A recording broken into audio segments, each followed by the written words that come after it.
নমস্কার বন্ধুরা, আমি doctor Dwaipayan Chatterjee, consultant orthopaedic surgeon. আশা করি আপনারা সবাই ভালো আছেন।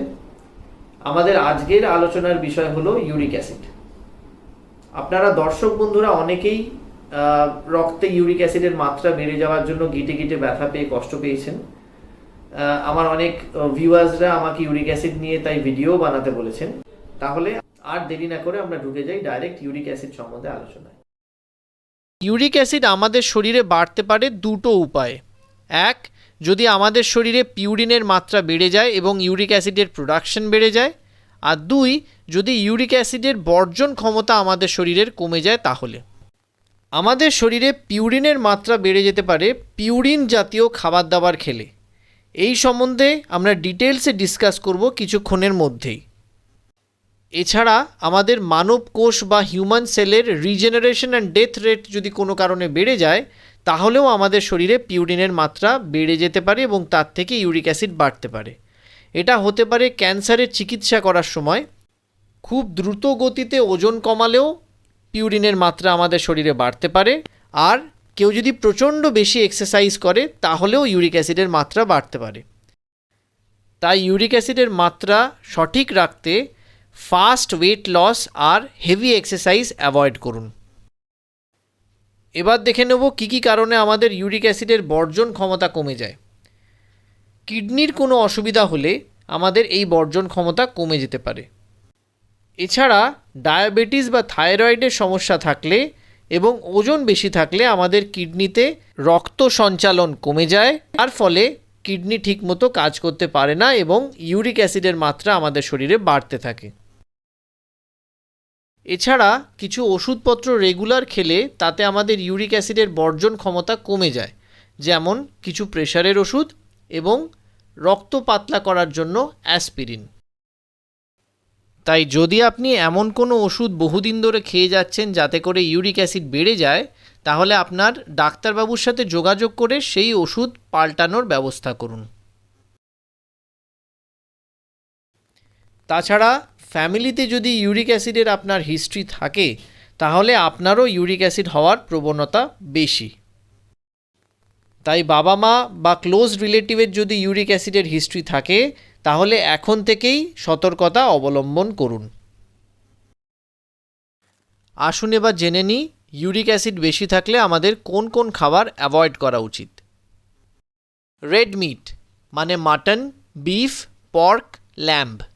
প্রত্যেক 100 গ্রাম রেড মিটে প্রায় 150 মিলিগ্রাম পিউরিন থাকে। আমরা জানি যাদের ইউরিক অ্যাসিড বেশি আছে তাদের সারাদিনে 400 মিলিগ্রাম পিউরিনের বেশি খাওয়া উচিত নয়। তাই ইউরিক অ্যাসিড বেশি থাকলে 2 পিস মাটন খেলেই আমাদের এই সারাদিনের পিউরিনের কোটা পূরণ হয়ে যাচ্ছে। তাই ইউরিক অ্যাসিড কমাতে রেড মিট অ্যাভয়েড করুন। রেড মিটের মতো সি ফুডেরও পিউরিন কন্টেন্ট হাই। তাই ইউরিক অ্যাসিড যাদের বেশি তারা প্রন, ক্র্যাব, সি ফিশ যেমন স্যালমন, টুনা এগুলো অ্যাভয়েড করে চলুন।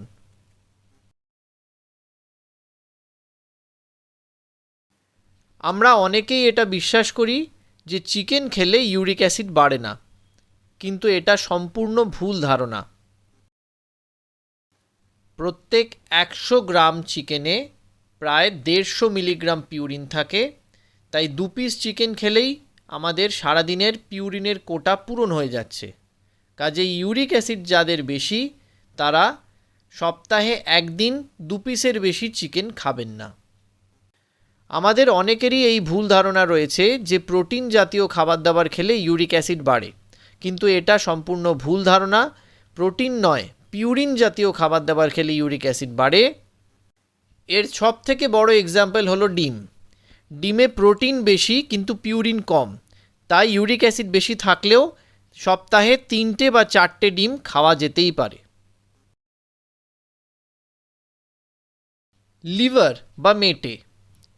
মেটেতে পিউরিনের মাত্রা প্রচণ্ডই বেশি। 100 গ্রাম মেটেতে প্রায় 500 মিলিগ্রাম পিউরিন থাকে। তাই যাদের ইউরিক অ্যাসিড বেশি তারা মেটে কমপ্লিটলি অ্যাভয়েড করুন। অন্যান্য ডালের তুলনায় মুসুর ডালে পিউরিনের মাত্রাটা বেশি, তাই বেশি পরিমাণে মুসুর ডাল খেলে ইউরিক অ্যাসিড বেড়ে যেতে পারে। ইউরিক অ্যাসিড যাদের বেশি তারা মুসুর ডাল কম খান।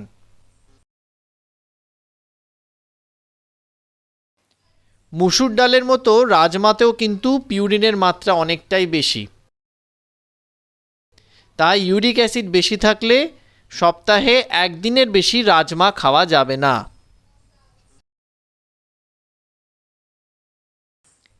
মিষ্টি জাতীয় খাবার দাবার মানে ফ্রুক্টোজ রিচ ফুড খেলে আমাদের কিডনির ইউরিক অ্যাসিড বার করার ক্ষমতা কমে যায়, আমাদের শরীরে ইউরিক অ্যাসিড বাড়তে থাকে। তাই জন্য fresh fruit juice, ice cream, chocolate, pastry, cake এই খাবার দাবারগুলোকে আমাদের কমপ্লিটলি অ্যাভয়েড করা উচিত। এতে আমাদের ওজনটাও কন্ট্রোলে থাকবে আর ইউরিক অ্যাসিডের মাত্রাটাও আমাদের রক্তে বাড়ার সম্ভাবনাটা কমবে। ইউরিক অ্যাসিড থাকলে যে খাবারটি একদমই খাওয়া যাবে না সেটা হলো অ্যালকোহল।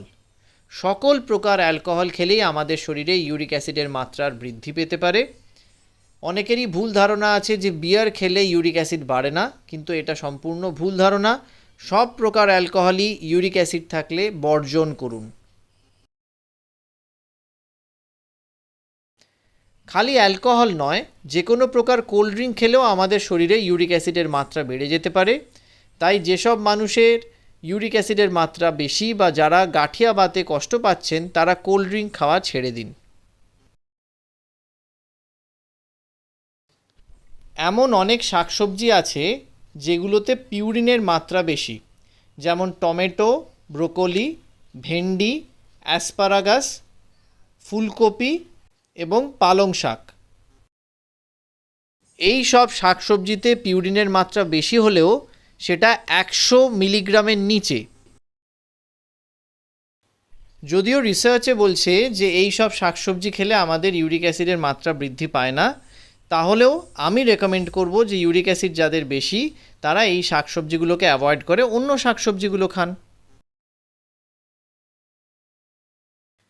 কিছু খাবার খেলে যেমন ইউরিক অ্যাসিডের মাত্রা আমাদের শরীরে বেড়ে যায়, সেরকমই কিছু কিছু খাবার খেলে আমাদের ইউরিক অ্যাসিড কমেও যায়। তার মধ্যে রয়েছে চেরি। চেরিতে থাকে অ্যান্থোসায়ানিন। এই অ্যান্থোসায়ানিন আমাদের শরীরে ইনফ্লামেশন কমায়। গাঁঠিয়া বাতের থেকে আমাদের যে গিটে ব্যথা হয় সেটা অ্যান্থোসায়ানিন কমায়। এছাড়া অ্যান্থোসায়ানিন আমাদের শরীর থেকে ইউরিক অ্যাসিড বার করতেও সাহায্য করে।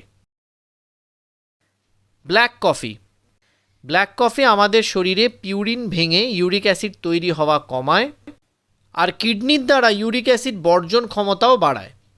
রিসার্চে দেখা গেছে যারা 3 থেকে 4 কাপ কফি সারাদিনে খায় তাদের ইউরিক অ্যাসিডের মাত্রা কম থাকে।